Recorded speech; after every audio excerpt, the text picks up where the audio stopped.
ustedes ven el cuadro de la izquierda, se darán cuenta que el crecimiento de los ingresos del primer quintil crecieron en un 400% entre el 90 y el 2015, a diferencia de 208% que fue el quinto quintil, que es el ingreso, los más ricos, ¿ya? Este estudio es de Rodrigo Valdés.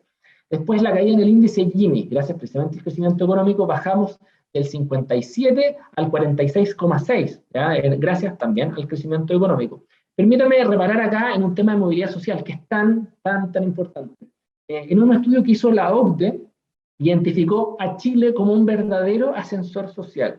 ¿Ya? Si se fijan en el gráfico de la izquierda, lo que nos muestra es que el 23% de los hijos de padres de menores ingresos en nuestro país tiene la posibilidad o va a terminar sus vidas en el primer cuarto de mayores ingresos. Eso es lo que significa que tenemos más movilidad social que Dinamarca, Portugal, Grecia y una serie de otros importantes países OCDE. ¿Ya?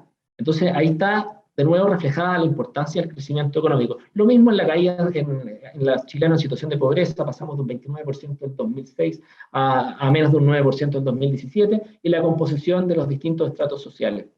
¿Ya? Y permítanme acá hacer un contrapunto a la candidatura de Gabriel Boric, que dice, aquí queremos revisar los tratados internacionales. Bueno, eso no es otra cosa que sustitución de importaciones, y ese modelo no funciona. O sea, lo que funcionó en nuestro país es abrir la economía, permitir que nuestros productores locales puedan acceder a todos los mercados mundiales, y cerrar la economía sabemos que es una receta fracasada y que conduce al estancamiento. La famosa codeterminación de trabajadores en las empresas espanta la inversión. ¿Quién va a querer invertir en Chile si se ve obligado en el directorio de las empresas poder tener que poner el 50% de esas personas a trabajadores que no son los dueños del capital, que son los que están haciendo la inversión en el país? Asegurar viviendas a migrantes ilegales. ¿Cuál es el fenómeno asociado a eso? Bueno, posterga a los chilenos que llevan años esperando viviendas, que hay un problema de viviendas importante en nuestro país, y por otro lado sigue incentivando la inmigración ilegal. La creación de nuevas empresas públicas. Ya sabemos que es un despilfarro de recursos, tenemos que destinar los recursos a aquellos temas que son realmente prioritarios y necesarios en el país. Más impuestos distorsionadores, como ya les dejé planteado al principio, esos mayores impuestos distorsionadores lo único que hacen es generar menor inversión, menor crecimiento y menores empleos y oportunidades para nuestros compatriotas. La mayor rigidez del mercado laboral también genera más desempleo y menor tasa de participación.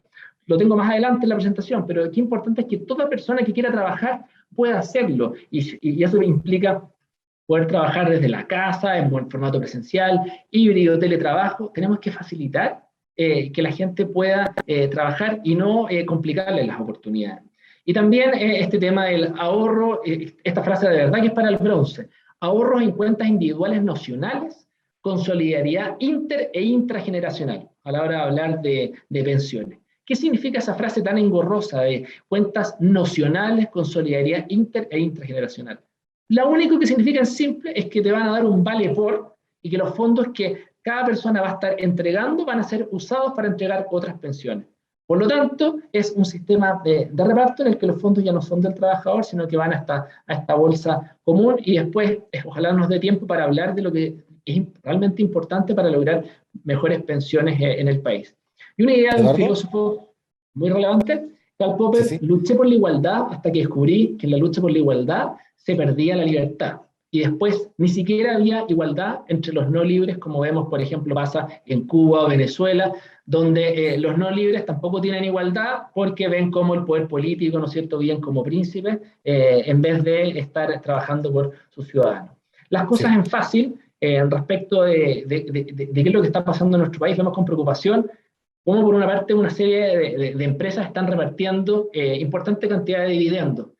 ¿Cuál es el fenómeno asociado a eso? Lamentablemente que muchas empresas hoy día ya no quieren seguir invirtiendo en el país y prefieren tener la caja para eventualmente incluso sacarla, lo que es una muy mala noticia. ¿Ya? Y a nivel internacional también se muestra cómo una serie de iniciativas populistas que están generando incluso inflación tiene a los inversionistas cautelosos a la hora de invertir en nuestro país. Y eso de nuevo es menores oportunidades de empleo y empeoramiento en la calidad de vida de los chilenos. Eduardo, Eh, sí, sí, te propongo que pasemos a las últimas dos slides para que podamos abrir la conversación, y ahí también nos puedas quizás explayar, te puedas explayar también en cuáles son las propuestas, porque hay un diagnóstico súper interesante, pero en pos del tiempo tuyo y de la gente, te propongo eso. ¿Qué te parece? Como tú digas, o sea, si quieres, bajo la presentación o quieres, bueno, Si quieres, abramos al tiro, cuando tú quieras, cuando tú decidas. como, mira, a ver, las políticas, ahora la verdad es que venían una serie de políticas que van a incentivar el crecimiento, o sea, la transformación digital en lo público y lo privado. Acá tenemos que aprovechar las nuevas tecnologías disponibles, está el tema del blockchain, que genera, por un lado, más transparencia en las compras públicas, genera más transparencia en los beneficios y ayudas sociales que uno le entrega a los ciudadanos que lo necesitan. O sea, una tremenda herramienta para combatir la corrupción tanto en el gobierno central como en los gobiernos locales. ¿Ya? Por otra parte, facilita la comunicación entre los ciudadanos y quienes están tomando decisiones. Y es una tecnología que está disponible, que tenemos que implementarla. Asimismo, también tenemos que incentivar la transformación digital de las empresas. ¿Ya? Perfecto. Perfecto. Dale, Abramos entonces, te propongo que si quieres, baja la presentación, porque todo esto son temas que tenemos, de hecho, hidrógeno verde, lo estábamos viendo también, así que si quieres, yo creo que podemos conversar un poquito en pos de, porque hay muchas propuestas y la verdad, el programa económico lo vimos. Hay una discusión si son 828 propuestas en total o 829, hay una discusión ahí, porque hay una que se repite, dicen, pero bueno, son muchas propuestas y obviamente vamos a tratar de hacerlo lo más cercano y las cosas más relevantes también para la gente que nos está acompañando. Yo creo que, Gonzalo, si tú quieres abrir los fuegos, yo creo que podemos comenzar con la ronda de preguntas y decirle también a la gente que ahí en el chat de la conversación pueden encontrar un mail donde también pueden realizar sus propias preguntas a Eduardo. Gonzalo, con la palabra. Bueno, muchas gracias Mauro, muchas gracias Eduardo por la presentación. Estuve mirando el programa y hay una cantidad importante de propuestas en distintos temas. Y por el lado tributario, lo que se observa es una serie de propuestas que van en la línea de, contrario a lo que han propuesto otros candidatos, disminuir impuestos. Ya sea por una reducción del IVA, ya sea en el caso de las contribuciones, impuesto a la herencia, etc. También hay algunas propuestas que indudablemente implican un mayor gasto en transferencias, como es el tema de la pensión básica y lo que se propone con respecto al impuesto negativo al ingreso, que es algo que te quiero preguntar después en más detalle. ¿Cómo pretenden cerrar eso? En el fondo, por un lado, un programa que parece proponer simultáneamente más ítems de gasto, pero al mismo tiempo propone reducir impuestos y por lo tanto afectar la recaudación.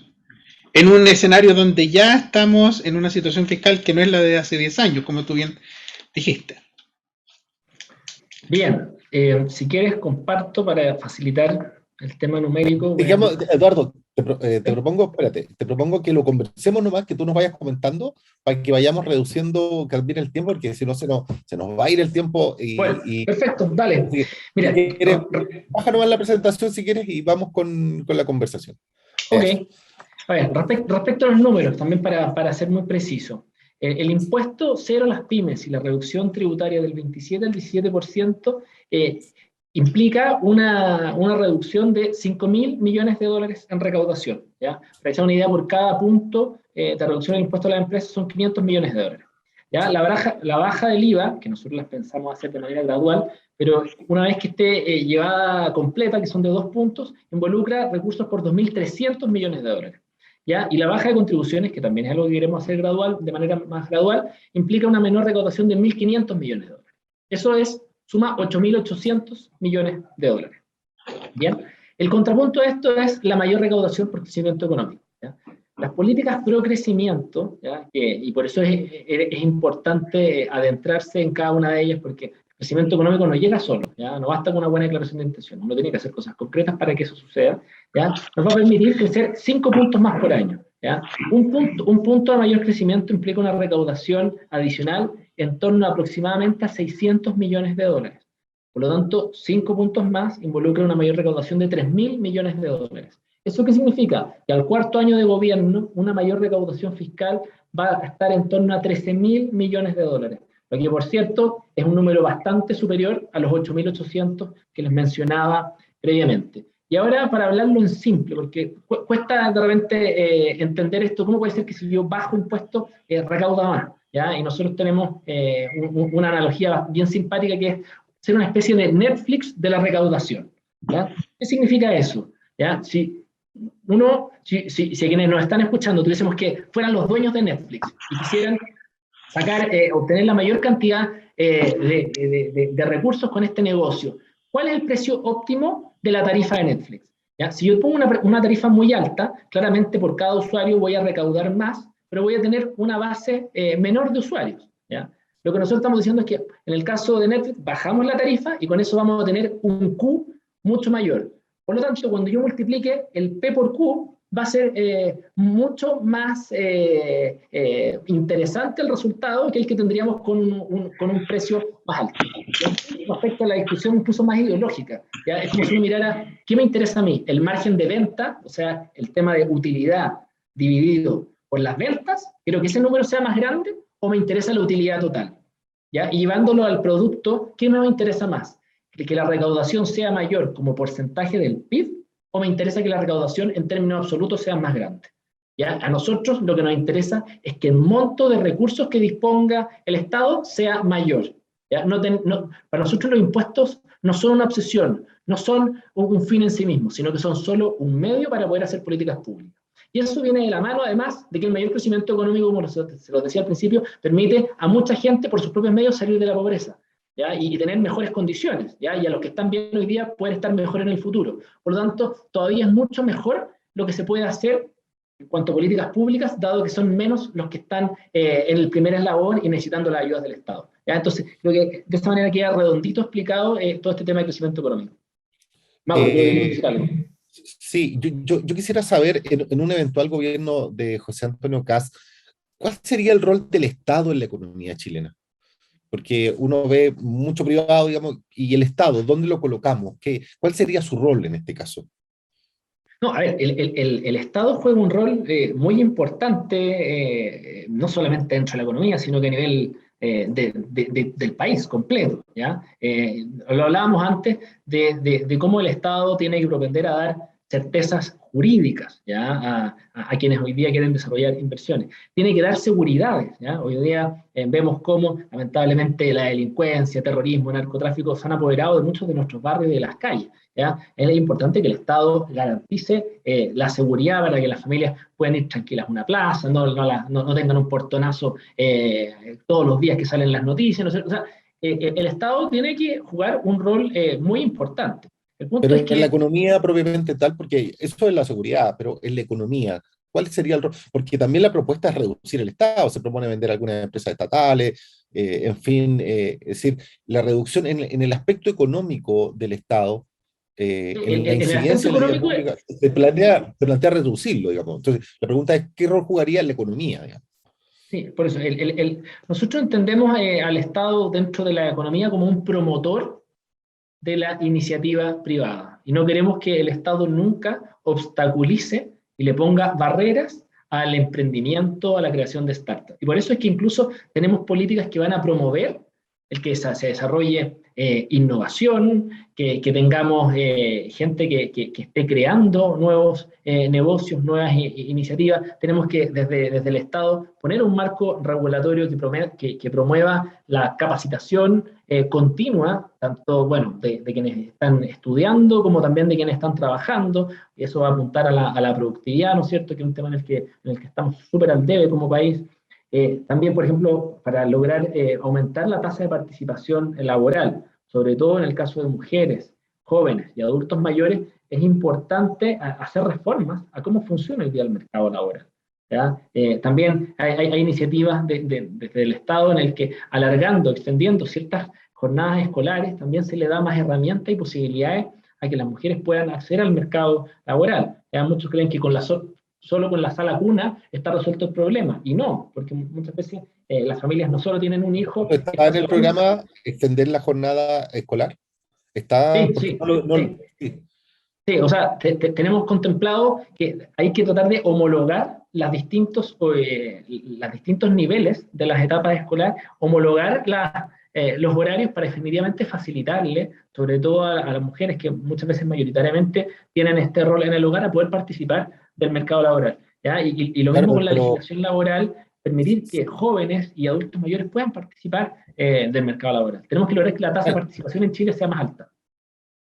Pero es que el punto es que si tú alargas la jornada laboral, bueno, hay un tema con los docentes, digamos, pero independiente de eso, ya existe una jornada escolar eh, completa, digamos, está la jornada escolar, digamos, ya está extendida. Entonces, mi No, pero pregunta eso es, es para los niveles mayores, por eso, pero en las etapas previas, ¿ya? O sea, no, la jornada escolar como la conocemos hoy día tradicional, para los niños que están de primero, básico en adelante, está bien, pero en todas las etapas previas, sala cuna, jardín, pre-kinder y kinder, esos niveles tienen se jornadas más extendería. cortas hoy día, Perfecto, ¿ya? Entonces, perfecto. la realidad es que muchas veces las familias tienen que moverse yendo a buscar a un hijo en determinada edad, a un cierto horario y al otro hijo. Entonces, si tú eres capaz de nivelar los horarios y darles una franja más grande de disponibilidad a las mujeres y a quienes hoy día estén en el hogar el día de mañana, que también pueden ser hombres, se va a facilitar la incorporación en esos horarios al mercado laboral. A eso apunto, no a extender la jornada laboral, la jornada educacional como se ve. Perfecto, te entiendo, Eduardo. Perfecto. Gonzalo está ahí en silencio. Gracias, Eduardo. Quería volver al otro tema que te mencionaba ante las transferencias. Ustedes proponen, y volviéndolo a sumar, conectando de alguna forma con el tema de la recaudación, proponen una pensión básica universal y proponen también un impuesto negativo al ingreso, que dado los rangos que están en el programa, implicaría una cantidad importante de personas beneficiarias de ambas medidas. No sé si nos puedes contar un poquito más acerca de cuál es el objetivo, sobre todo en el caso del impuesto negativo al ingreso, y también si han costeado cuál es el impacto en términos de gasto fiscal de esto. Sí, a ver, voy a partir con lo último que tú mencionas, respecto a los impuestos negativos. No es otra cosa eso que al final desarrollar transferencias directas a quienes más lo necesitan, ¿ya? Hay varios estudios que muestran lo ineficiente que muchas veces es el sector público a la hora de entregar beneficios y ayudas sociales y una serie de programas mal evaluados que lamentablemente no se cortan precisamente por razones políticas, ¿ya? De hecho, muchas veces en otros paneles me toca que a quienes están trabajando en los equipos económicos se les pregunta ¿cuál es el costo de tu programa? ¿Ya? Y las candidaturas hablan de 3 puntos, 5 puntos, y yo la verdad es que discrepo con esa mirada, y no solo yo, sino que desde el equipo José Antonio, porque nuestro programa no cuesta 3 puntos ni 8 puntos, porque ellos cuando hablan de 3 puntos y 8 puntos hablan de la carga incremental para desarrollar lo que ellos quieren hacer, siendo que la postura correcta es decir, oye, hoy día ya recaudamos 20 puntos del producto. Y entonces mi programa cuesta 20 puntos del producto. Y yo tengo que ser capaz de estudiar, eficientar los recursos que hoy día disponemos. Porque si no, todos los años o todas las candidaturas al final van aumentando ese delta y por lo tanto lo que buscan es, ya, yo no voy a recortar nada de lo que existe, no voy a eficientar nada, simplemente voy a ir creciendo y en esa tasa de recaudación. Lo que no tiene ni una lógica. Por eso nosotros hablamos de presupuesto en base cero, así como lo hacen las empresas. Las empresas también consideran presupuesto base cero y cada cosa tiene que justificarse. Y lo que no se justifica, lo que no genera impacto, lo que es gasto político, lo que implica operador y todo lo que ustedes saben, bueno, eso se corta, ¿ya? Entonces, dicho eso, la estrategia de transferencias directas o de impuestos negativos precisamente pone el acento en la focalización, en darle los recursos y las ayudas de manera directa a quienes más lo necesitan, ya que es una forma diferente a como tradicionalmente se entienden las políticas públicas, ¿ya? Y en cuanto al tema de la pensión, y aquí incluso dentro del equipo también existen varias miradas. Aquí lo importante es hoy día reconocer que hay gente que no está sacando una pensión mínima que le permita subsistir y estar bien, ¿ya? Y eso requiere necesariamente las ayudas del Estado para poder complementar y garantizar que todas las personas reciban una pensión mínima que les permita tener una calidad de vida digna.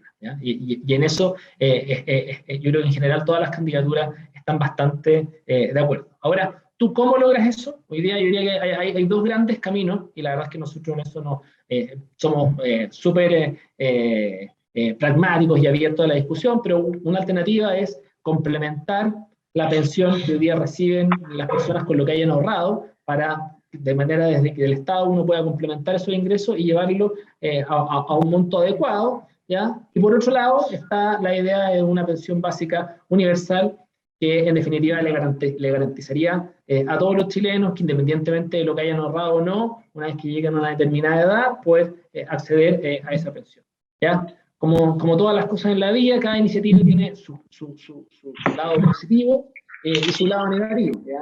La pensión básica universal, por ejemplo, tiene el fenómeno positivo de que sigue incentivando el ahorro, porque independientemente de si tú ahorraste o no ahorraste, todos tienen garantizada esa pensión básica. Por lo tanto, no se genera este fenómeno que muchas veces sucede actualmente, que las personas deciden, que acuerdan con su empleador que no se les imponga, o tener un contrato en condiciones diferentes al real, porque ven que si ahorran tan poquito, igual van a recibir una ayuda del Estado. O sea, la pensión básica universal. Y Eduardo, dentro de esta propuesta, además de la pensión básica universal, digamos que sería interesante, yo tengo dos preguntas. Una, ¿de cuánto debería ser esa pensión en la actualidad? Entendiendo que obviamente el número absoluto va a variar en el tiempo. Hoy día, ¿cuánto debería ser esa pensión? Y lo segundo es, ¿qué pasaría con las AFP? Porque muchos proponen, bueno, hay una multiplicidad de propuestas, digamos. Entonces, ¿cuál es la propuesta de ustedes con las AFP? Pero esas dos preguntas: ¿cuánto debería ser esta pensión básica y qué pasaría con las AFP y los ahorros de los chilenos, digamos?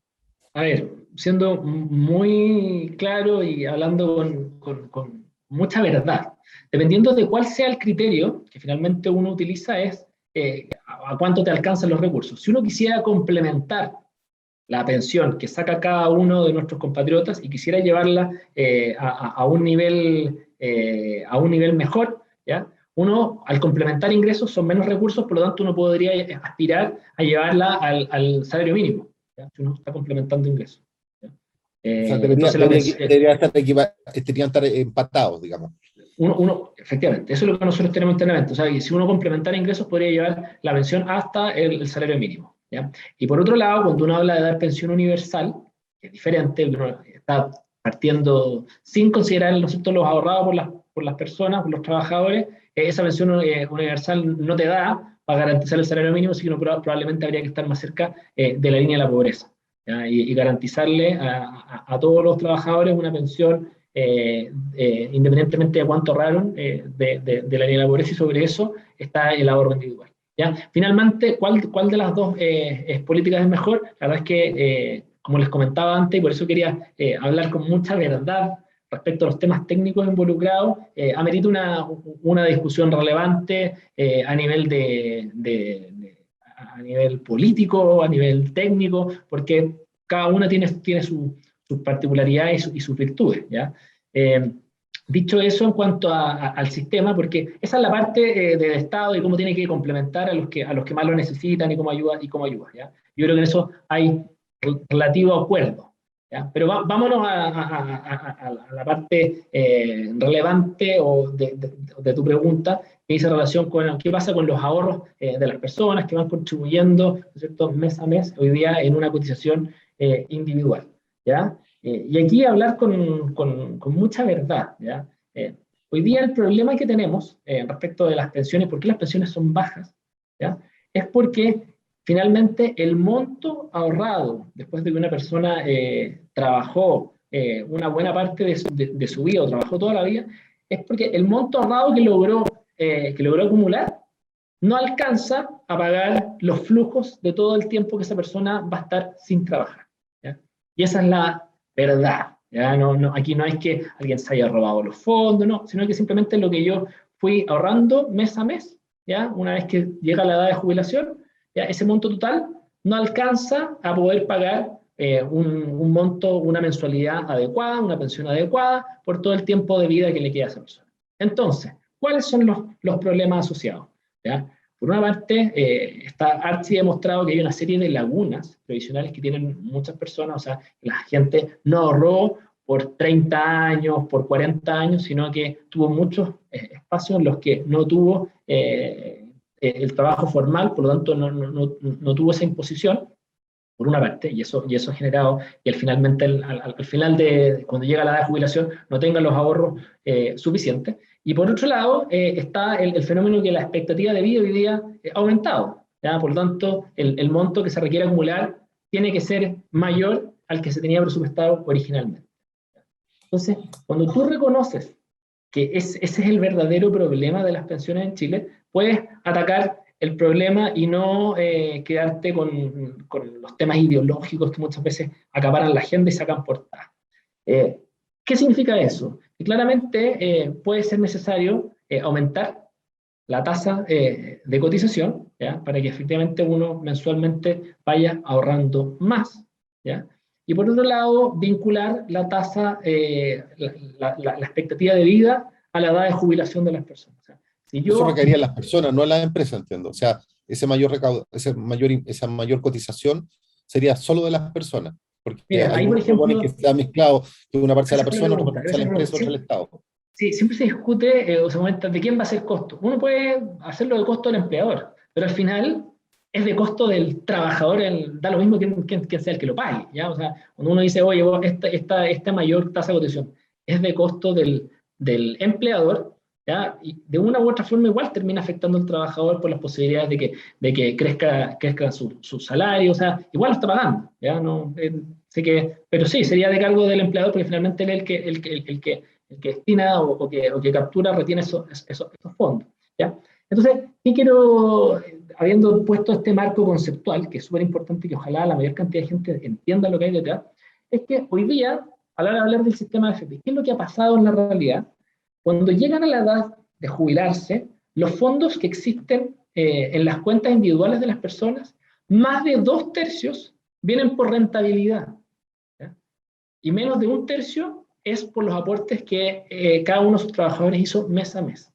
Y eso no es menor, porque al final, si yo me cambio a un sistema que quieren en este caso mucho generar un ente político que se va a encargar de administrar y que va a hacer las inversiones, si ese ente, cualquiera sea el nombre, no es capaz de tener las rentabilidades que hemos tenido hasta acá, puede ser que incluso aumentando la tasa de cotización, ¿ya? Cuando lleguemos a la edad de jubilación, tengamos montos similares al que tenemos hoy día, precisamente porque no hubo una rentabilidad adecuada, ¿ya? Entonces, es clave el fenómeno de rentabilidad, y yo por eso siempre emplazo a todos quienes hoy día promueven el rol de esta nueva entidad pública, y digo, oye, si alguno de esos políticos fuese capaz de garantizarnos que va a rentar los 7,5 puntos que ha rentado en promedio, 7,5%, que ha rentado los fondos, y me lo va a garantizar por 30 años, 40 años, encantado, firmemos y vámonos al sistema nuevo que proponen.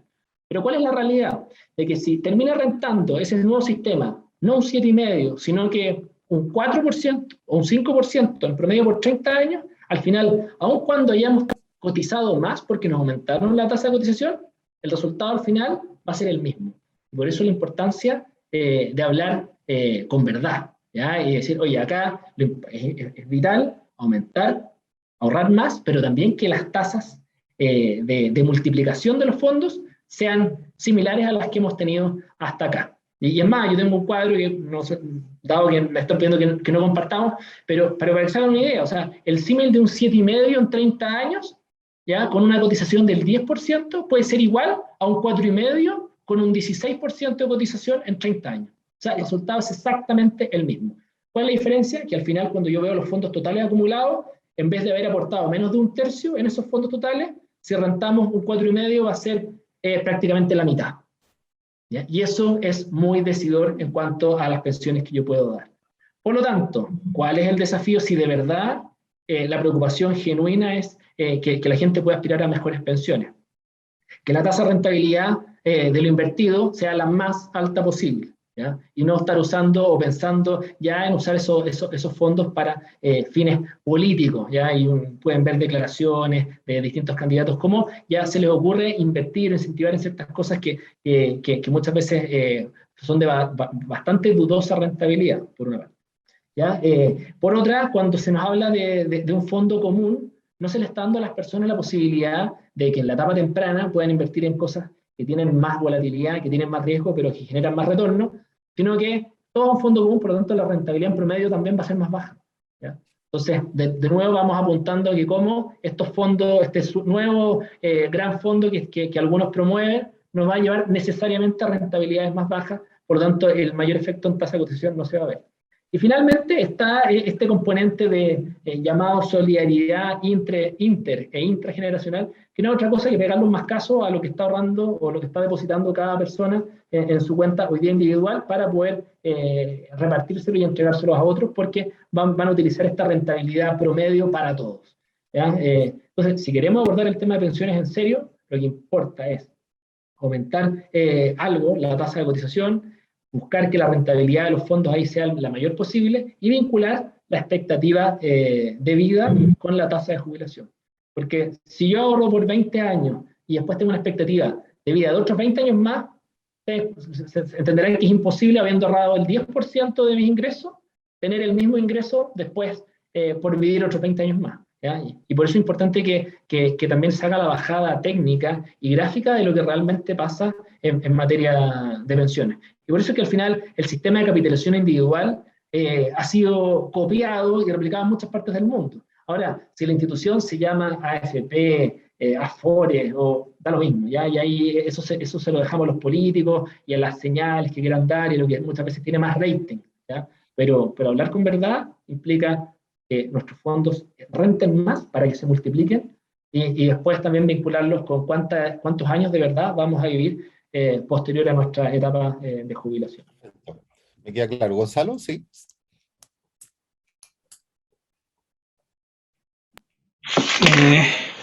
Eduardo, y siguiendo sobre ese tema, agregaría que hay un segundo elemento en común. Es cierto que todos los candidatos promueven de alguna u otra forma el tema de la pensión básica universal. Creo que está en todos los programas, conversamos de eso con Mauro antes.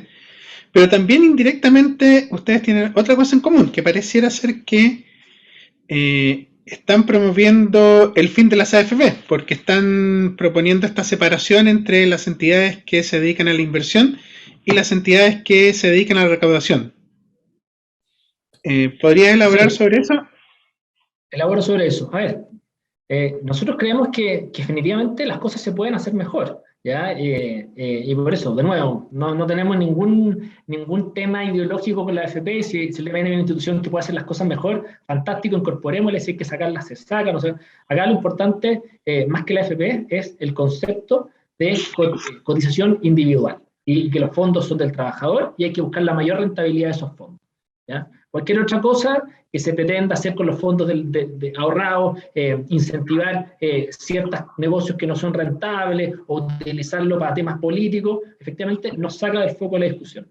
Y cuando uno analiza y revisa el sistema, sin duda que uno podría separar para darle todavía más competencia al sistema entre quienes finalmente están haciendo la labor de recaudación de los fondos, ¿ya? Y la gestión y el pago de las pensiones, ¿ya? Versus quien definitivamente se dedica a la inversión y a sacarle la mayor rentabilidad a esos fondos, ¿ya? Y nosotros creemos que efectivamente puede haber un espacio para ganar eficiencias, para que bajen las comisiones cobradas por quien tenga que hacer este rol de administración, y fantástico. O sea, en la medida que se nos cobren menos comisiones, sea mejor la rentabilidad, vamos a ir engordando este fondo para después poder pagar mejores pensiones. Al final, la pregunta es, ¿cuánto yo soy capaz de multiplicar los fondos para que, llegado el minuto de esa edad de pensionarse, esos fondos permitan tener un flujo recurrente en el tiempo durante esos años en que la persona no va a estar trabajando? Ese es el gran desafío. Hay un tema respecto a cuando tú bajas impuestos, que obviamente hay menor recaudación, y entiendo la lógica que planteabas, pero indudablemente en un principio va a haber una menor recaudación fiscal en un país que tiene más un superávit, que se rompió la regla del superávit estructural del 1%, eso se rompió hace un rato ya con la pandemia. Cuando hay menor recaudación, obviamente hay que recortar gastos. Eso en cualquier casa y por supuesto en un país también ocurre igual. Mi pregunta es, con esta menor recaudación, ¿qué cosas van a recortar? Bien, a ver, dos cosas. Primero, compartimos el tema sostenibilidad fiscal, ingresos permanentes con gastos permanentes y cualquier otra cosa que nos saque de eso significaría hacer las cosas mal. ¿Ya? Dicho eso, cuando nosotros planteamos una reducción de impuestos, ¿ya?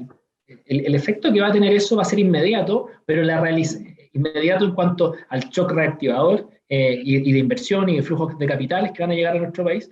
Pero en cuanto a su implementación, o sea, el año 2022, por supuesto, ya está jugado, ¿ya? Y esta es una reforma que, en el caso de nosotros llegar a ser gobierno, tendríamos que entrar en vigencia probablemente durante el año 2023. Por lo tanto, ya incluso el año 2022, por este solo anuncio de esta política, el shock reactivador que puedes tener va a ser muy significativo. Por lo tanto, a mí no me sorprendería, y eso es lo que tenemos nosotros en nuestros estudios, que el año 2022 la recaudación sea mucho mayor que la que hoy día tiene el escenario base, precisamente por la señal que tú estás dando pro inversión, pro facilitar que lleguen los capitales a nuestro país. Eso es súper necesario. O sea, nosotros tenemos un ambicioso programa de infraestructura con el apellido sostenible, ¿no es cierto? Que implica temas de capacidades portuarias, carreteras, aeropuertos, todo el tema asociado al recurso hídrico, que se necesitan nuevos embalses, plantas desaladoras, energías renovables no convencionales, hidrógeno verde, o sea, y todo eso requiere necesariamente de la inversión de los privados. El sector público es incapaz de fondear o costear todas esas inversiones. Por eso hay que ser amable con la inversión, con la iniciativa privada y hacer esa sinergia. ¿Ya? Nosotros queremos impulsar fuertemente las concesiones, con el déficit tanto hospitalario como a nivel penitenciario. Entonces, todo eso nos va a generar un nuevo ambiente económico que sin duda nos va a permitir el 2022 recaudar más que lo que hoy día se tiene proyectado, y después en régimen, estoy de acuerdo contigo, al bajar las tasas probablemente podemos tener algún año en el que la recaudación sea algo menor, pero tomando ese ritmo de crecimiento, rápidamente va a quedar demostrado que la mayor recaudación es muy, muy superior respecto de lo que tú dejas de recaudar por bajar las tasas. Y por eso hacía antes el ejemplo tipo Netflix, ¿ya? De que al final tú bajando una tarifa puedes tener incluso una mayor utilidad. Eso muchas veces cuesta verlo. ¿Ya? Y sin ir más, y para poner otro ejemplo ilustrativo, bajo el gobierno de Michelle Bachelet se hizo una reforma tributaria en donde todos estos expertos que hoy día quieren seguir subiendo los impuestos estimaban que iban a recaudar 3 puntos del producto. ¿Cuánto recaudó? 1,5 puntos.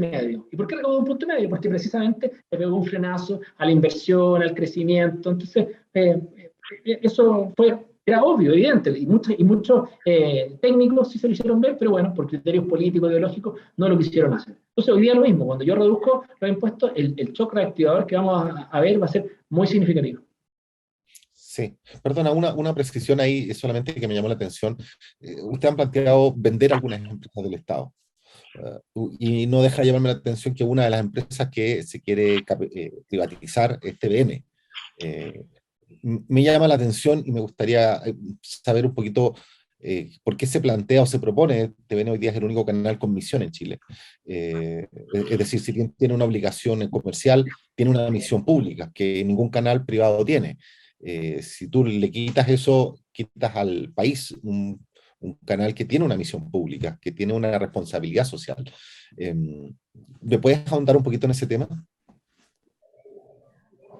Sí, mira, a ver, igual como en su minuto se dejó de imprimir el diario La Nación, ¿no es cierto? Y hubo una decisión ahí de ser mucho más cuidadosos con los recursos fiscales. La verdad es que si uno ve los números de TVN, ¿ya? Muchas veces es una empresa que está generando pérdidas, ¿ya? Y si tú ves la transmisión o los programas que se desarrollan, no todos tienen una mirada de aportar a lo cultural, a tener una mejor sociedad, no. O sea, muchas veces, o sea, al final lo que uno ve en el caso de TVN es que prima un criterio más de empresa privada a la hora de hacer la definición programática, y sus números no acompañan porque muchas veces la gestión no es como debiese ser una gestión en una empresa privada. ¿Sí? Entonces, pero el Estado no pone un precio, eso me llama la atención porque el Estado no pone un precio porque es autónoma. Entonces, la empresa es autónoma, es decir, no recibe recursos del Estado.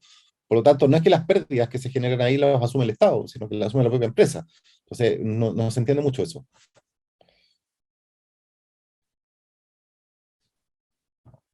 No, de acuerdo, pero sí han habido ocasiones en que precisamente el déficit ha llevado a que en el Parlamento se esté discutiendo precisamente el cómo darle más recursos, eventualmente poder subsidiar la operación de la empresa. Si tú ves en el canal, quienes son los directivos, hay un tema de cuoteo de criterios políticos. Y tenemos que dejar de pensar en el Estado como un botín político. Al final, esa es la señal que queremos dar. Y si el día de mañana, oye, hay algún programa, alguna iniciativa cultural que se quiere desarrollar, tenemos que desde el Estado dar los fondos concursables y financiar para que en ciertas franjas, a lo mejor sí efectivamente horarias, sí se den ciertos mensajes o espacios de temas culturales. Pero convendrás conmigo que TVN hoy día no es el canal cultural del país y que mucha de su programación, de nuevo, tiene una lógica mucho más comercial que de preservación de la cultura, de difundir buenas ideas, etcétera, etcétera. Esa es la lógica, de no tener no mirar el Estado, las empresas públicas como un botín en el que yo voy repartiendo cargos y favores políticos al que no ganó una elección o al amigo de él, que lamentablemente creemos que hemos visto muchos ejemplos de eso y que la sociedad está cansada de esa forma de hacer política y creemos que es importante dar las señales correctas en esa dirección. Sí.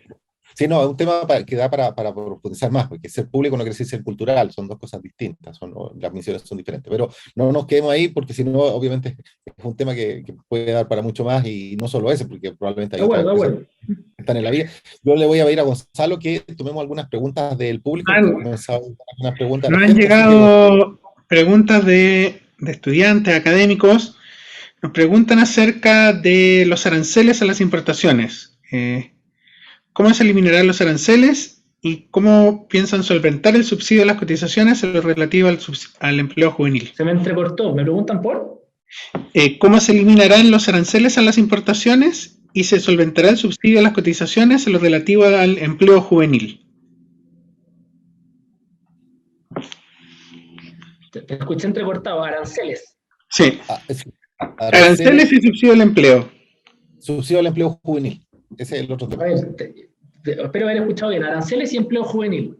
Exacto. Respecto a aranceles, nosotros creemos en los tratados de libre comercio y por eso es que enrostramos que hay otra candidatura que esté pensando en cuestionar esos acuerdos y esos tratados que han permitido un desarrollo importante de nuestro sector exportador. O sea, creemos en el libre comercio, queremos que la gente pueda acceder a bienes de mejor calidad y a precios más competitivos, más económicos. Y por eso es importante que los aranceles a la importación sean lo más bajos posibles y somos pro tratados de libre comercio porque al final eso facilita que las personas también puedan acceder a estos bienes de mejor calidad a un precio más económico. Así que creemos en el libre mercado y creemos en todo lo ventajoso que resultan los tratados de libre comercio.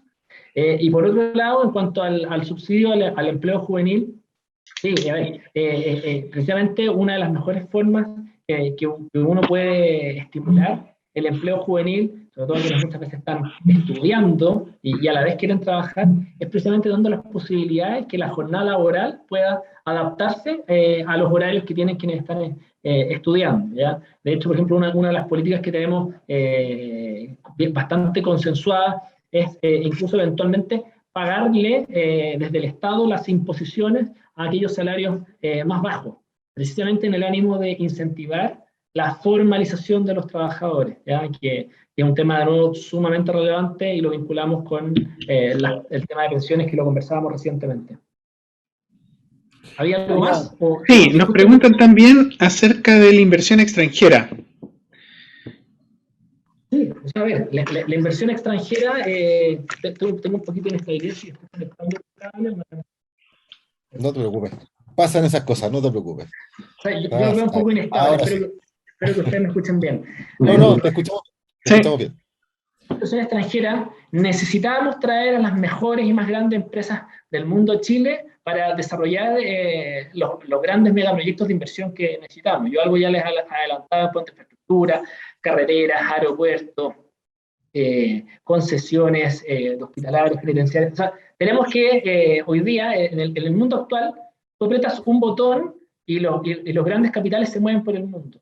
Por eso la importancia de mostrarnos como una economía, un país que quiere recibir los capitales desde el exterior, que quiere recibir inversión extranjera, porque esa mayor inversión extranjera nos va a permitir, por un lado, contar con la infraestructura que necesitamos, y eso tiene impacto en productividad, en desarrollar sectores como el turismo. O sea, las inversiones que hay que hacer en materia de conectividad digital son súper significativas. O sea, nosotros en el programa tenemos un desafío de que ojalá ninguna persona en Chile quede fuera de un acceso a Internet y acceso a un buen nivel de telefonía.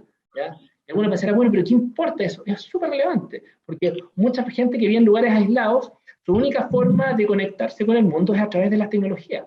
Y a través de las tecnologías tú no solamente puedes dar capacitación y mejorarlo y desarrollar programas de educación. Nosotros en el programa tenemos contemplado alianzas con las mejores universidades del mundo que permitan que los estudiantes y trabajadores se puedan certificar en programas académicos de nivel mundial con todas las oportunidades laborales que se ofrecen. Y adicionalmente hay muchas pymes que necesitan conectarse al servicio de impuestos internos para desarrollar, para poder entregar una boleta, una factura, en un hostal, por ahí perdido en un lugar de los confines de Chile, y que como no tienen internet, tienen que acumular eso y bajan una vez a la semana a la ciudad a conseguir. Eso no puede ser. Entonces tenemos que facilitar el emprendimiento de esas pymes, la capacitación tecnológica, incluso el trabajo remoto. Y una de las formas de hacer es con buena infraestructura digital. Yo antes ya les hablaba del blockchain, la transformación digital tanto del Estado, pero también tenemos que proponderla en el mundo privado. La tercera, el otro tema que nos preguntan es, y algo que creo que no hemos tocado, el salario mínimo. ¿Qué propuestas tienen ustedes con respecto al salario mínimo? A ver, respecto al salario mínimo, o sea, nuestro principal desafío es que ojalá sean cada vez menos las personas que ganen el salario mínimo. Entonces, y por eso de nuevo, lo vinculo con inversión, crecimiento económico, o sea, porque eso es lo que permite que finalmente vayan subiendo los salarios, además de darle más herramientas, más capacitación a las personas para que puedan aspirar a un mejor trabajo en mejores condiciones. Dicho eso, respecto al salario mínimo, nosotros estamos conscientes, porque los datos sí lo demuestran, que al final quienes hoy día pagan el salario mínimo no son las grandes empresas, sino que son las empresas más pequeñas, ¿ya? Por lo tanto, subir el salario mínimo sin darle el acompañamiento o subsidio que corresponda a las empresas más pequeñas es estrangularlas, es asfixiarlas, ¿ya? Entonces, dicho eso, nosotros hoy día, por ejemplo, estamos abiertos a tener salarios mínimos diferenciados, dependiendo del tamaño de empresas, ¿ya? Así como también hay una iniciativa bien interesante, vincularlo también a los años de cotización que tiene ese trabajador, ¿ya? De manera que no es lo mismo que una persona, no sé, lleva 5 años con cotizaciones formales que sigue ganando el salario mínimo versus alguien que tiene muy poca antigüedad en cotización. O sea, queremos ser muy innovadores a la hora de pensar en políticas públicas y mirar los datos, ¿ya? Aquí la clave, y está en el concepto de descentralizar el Estado. No puede ser que un burócrata desde una oficina en Santiago tome todas las decisiones y crea lo que es mejor, sino que hay que ir a los datos, ver cómo son las cosas, y por eso muchas de estas iniciativas son precisamente de tener un conocimiento de cómo funcionan las pymes, cuál es la realidad, los pequeños cafés, comercios que hay en muchos barrios, y entendiendo esa realidad, cómo se desarrollan políticas públicas, y en este caso un salario mínimo que no asfixie a esas pequeñas y medianas empresas que no queremos que cierren, todo lo contrario, queremos potenciarlas. Bastián Escobar pregunta, hace varias preguntas, pero toma uno que no hemos tocado. ¿Qué se hará para bajar la corrupción y evitar el pituto en el Estado? Son dos cosas distintas. La corrupción por una parte y el pituto en el Estado, que también es una práctica no tan infrecuente en nuestro país. Estoy absolutamente de acuerdo con Bastián que ese es un gran tema, ¿ya? Y por ese lado, por un lado hay que tener sanciones claras, y algo lo decía yo en la presentación, para que todo aquel que haga trampa, ¿ya? Y abuse de su posición de poder, ya sea política o económica, o sea, y sanciones claras y cárcel, o sea, sin doble estándar, ¿ya? De hecho, hay que destacar que uno de los últimos proyectos que hizo José Antonio en su etapa de diputado fue precisamente apuntó en esa dirección, ¿ya? De acabar con la pitutocracia y hacer una reforma en la forma en que se administra hoy día el sector público, estableciendo que todos los cargos que no son de elección popular tienen que pasar por la alta dirección, sistema de alta dirección pública. Y no pueden estar ahí los familiares de, los hijos de, primos, hermanos de, ¿ya? Que lamentablemente eso es lo que hoy día pasa y tiene tan cansada la ciudadanía. ¿Ya? Por eso es que nosotros cuando hablamos de cuál es el malestar ciudadano, como que la gente está cansada, está enojada de los políticos, sentimos que está enojada y cansada de los políticos por los abusos, por las injusticias. ¿Ya? Y tenemos que poner bien el acento ahí, y no es que ellos estén cuestionando el modelo de desarrollo y ahora crean que el modelo venezolano, cubano, es el modelo, por lo tanto votemos por Boric porque no, nosotros creemos que acá la gran idea, lo que buscan nuestros compatriotas es que avanzar y crecer, mejorar aquellas cosas que hoy día no funcionan bien, y ese es un tema muy importante. O sea, todos los operadores políticos, de lo que tanto se habla, pero de lo que poco se hace. Y también hay haciendo trabajar, la pregunta del millón, ¿y por qué José Antonio va a poder hacer eso si tantos han prometido y han dicho esas cosas?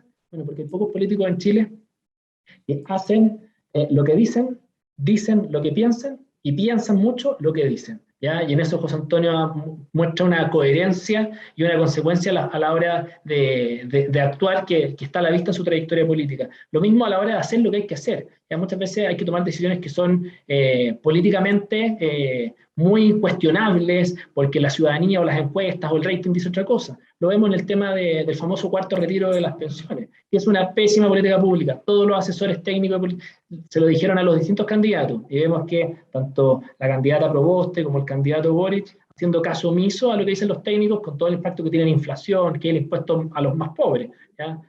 Con todo el efecto en alza del costo de la deuda. Bueno, igual están por aprobar esa iniciativa. ¿Qué nos demuestra eso? Que no está el carácter para hacer lo que corresponde, ¿ya? Y por eso es importante elegir bien a alguien que sí pueda tener el coraje de decir las cosas por su nombre y hacer lo que se compromete. Vamos a ir con una última pregunta, Gonzalo. Te dejo la última pregunta para ir cerrando ya en este interesante conversación. Gracias, Mauro. La última pregunta se las hemos hecho ya a invitados anteriores.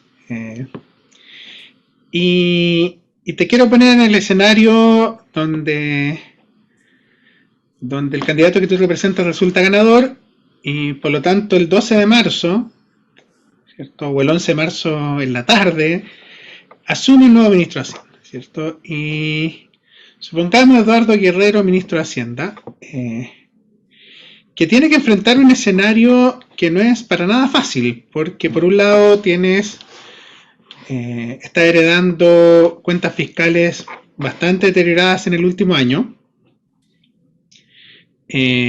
con una economía que probablemente va a enfrentar un escenario inflacionario que ya estamos viendo, y que por lo tanto la política monetaria no va a poder contribuir a algún tipo de reactivación, y cierto, una economía que va a venir probablemente frenada, porque el gasto en consumo se va a ver afectado en la medida que terminen los subsidios del IFE universal. ¿Cómo enfrenta ese escenario? Te hemos escuchado el argumento laferiano, podríamos llamar, del efecto del crecimiento, pero es poco probable que ese efecto del crecimiento se note en el primer año. ¿Cómo enfrentas ese primer año? O dicho de otra forma, ¿cuáles serían tus primeras 3 medidas como ministro de Hacienda, o como un eventual futuro ministro de Hacienda? Gracias, Gonzalo, por la pregunta. Lo primero... No me digas redecorar la oficina, porque no... No, lo primero es que yo creo que hay en el equipo gente mucho más capacitada que yo para asumir esa responsabilidad, así que agradezco el nombramiento, pero creo que falta harto para eso. Después, yo te diría que nuestra principal tarea, ¿ya? Asumiendo el gobierno, va a ser reactivar la economía, y conscientes de que el entorno que tú describes es bastante adverso, ¿ya? Yo creo que por eso es que también hemos sido muy sinceros y honestos con la ciudadanía, decirles, oye, vienen tiempos difíciles para el país. ¿Ya? Por mucho que había una excesiva liquidez y que puede generar una sensación de mucha abundancia, la verdad es que esos estímulos se tienen que acabar, ¿ya? Y es necesario que le demos el mensaje correcto a la ciudadanía de que los tiempos que vienen por delante probablemente no son fáciles y que vamos a tener que todos arremangarnos, ponernos a remar y sacar adelante el país que viene, como yo les comentaba, de un estallido de violencia que dejó muchas empresas en el suelo, muchos emprendimientos, el famoso tema del COVID también destruyó muchos empleos, muchas empresas no fueron capaces de salir adelante, por lo tanto, rearmar todo esto va a generar el esfuerzo de todos. Y en ese sentido, en lo que a recaudación se refiere, es súper importante ser muy agresivos y audaces a la hora de traer inversión, tanto del exterior como también fomentar la iniciativa privada. Así como la pandemia destruyó muchos negocios también, nos mostró la creatividad que tienen muchos chilenos a la hora de crear sus pequeños emprendimientos, que a través de Facebook o Instagram están sacando adelante sus familias. Tenemos que incentivar la formalización de todas esas empresas, de todos esos negocios que ojalá sigan creciendo durante el próximo año y que también nuestras medidas reactivadoras, ¿ya? Como la baja de impuestos, la transformación digital de la empresa, el aumento en la tasa de participación laboral, efectivamente generen este shock reactivador que yo ahí, permíteme hacer un matiz o disentir algo contigo, Gonzalo, que hoy día los ciclos son mucho más rápidos, ¿ya? Y así como vemos cuando uno mira las cifras de flujos de capitales en Chile, qué es lo que ha pasado, ve los indicadores financieros y ve cómo tan rápidamente se deterioraron los flujos de dividendos que repartieron las empresas y las señales, el tipo de cambio, cómo saltó rápidamente. O sea, te muestran de cómo al final el mercado financiero está lamentablemente prediciendo que hay un riesgo muy, muy grande de que nuestro país tome un camino de la mano de un eventual gobierno de Boric al fracaso, al estancamiento, por lo tanto, los fondos están saliendo del país, ¿ya? Y ese es un dato y hay muchos datos que ratifican eso, ¿ya? Entonces, afortunadamente, ¿ya? Como los ciclos hoy día son mucho más rápidos, dadas las mismas interconexiones de la economía, y uno puede dar las señales también de manera muy rápida para que vuelvan esos flujos, en la medida que nosotros seamos gobierno, yo te aseguro, ¿ya? O sea, y aquí pueden cobrármelo, lo dejo firmado, ¿ya? De que si José Antonio Kast es electo presidente, no solamente va a caer el tipo de cambio, porque va a devolver la confianza a la inversión en este país, no solamente van a andar de manera correcta y van a subir en general todos los activos financieros, por lo tanto, los fondos acumulados, los fondos de pensiones, se van a multiplicar o van a crecer rápidamente ante el fenómeno netamente de una elección de José Antonio. ¿Y por qué? Porque están ya muy mandados los mensajes y las señales correctas. Por lo tanto, no basta solo con que el 11 de marzo asumamos, sino que ya el solo hecho de ganar la elección, créanme que va a generar un impulso en inversión, en actividad económica, en una serie de proyectos de inversión que hoy día están estancados, que se van a querer desarrollar porque van a estar dadas las garantías y las confianzas para que los emprendedores y las empresas en general puedan desarrollar sus proyectos de inversión. Por lo tanto, ese efecto reactivador no lo vamos a ver el 11 de marzo, sino que vamos a verlo al día siguiente de esa elección. Y es más, si uno dijera, oye, ¿cómo logramos que suban los fondos de pensiones, las platas ahorradas? Prácticamente el 50% de los fondos está dentro de Chile. Créanme que esos activos financieros van a subir y van a valer mucho más si es que José Antonio es electo presidente. Y lamentablemente, si ese no es el caso, probablemente veamos un efecto dramático en dirección opuesta.